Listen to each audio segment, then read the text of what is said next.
هل سنشعر بدنو الأجل؟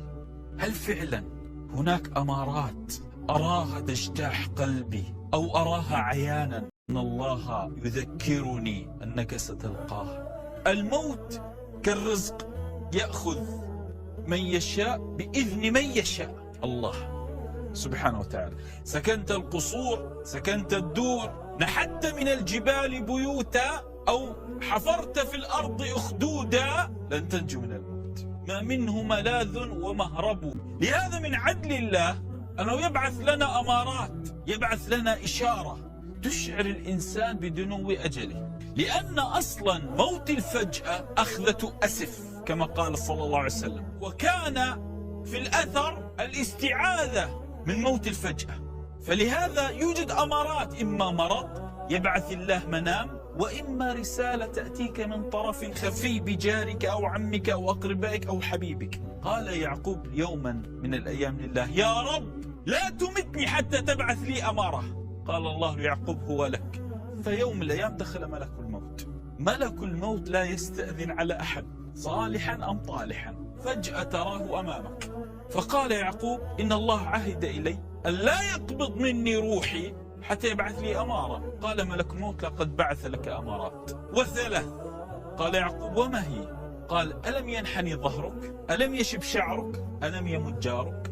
3 أمارات بعثه الله لك.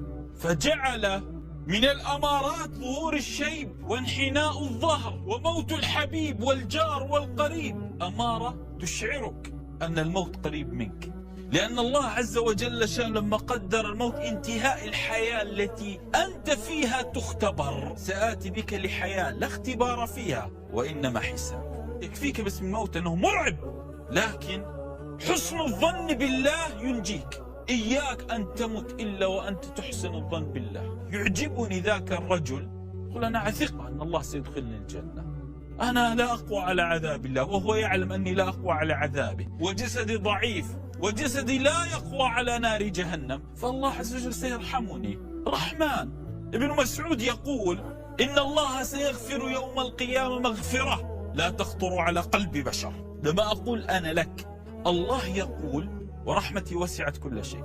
كل شيء في الدنيا له حد، رحمة الله لا حدود لها. لهذا دائما سل ربك، قل: اللهم اغمسني في رحمتك. غمس، إذا غمسك الله برحمته لن تشقى أبدا. لهذا حسن الظن بالله جزء من معرفة رحمة الله. اسمع، جاء في بني إسرائيل أثر أن الله أخرج رجلين من النار، قيل فعاتبهما ثم أمرهما أن يرجعا للنار. أحدهم ركض مسرعا والآخر وقف. قال الله: لمن أسرع؟ قال: ما حملك على أن تعجل لعذابي؟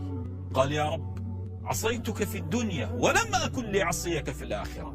الذي يقف قال الله له: لما وقفت؟ قال: يا رب أنتظر رحمتك. فتصور، قال الله: اذهب أنت بيد أخيك وادخل الجنة. تكفيك ولا ما يكفيك؟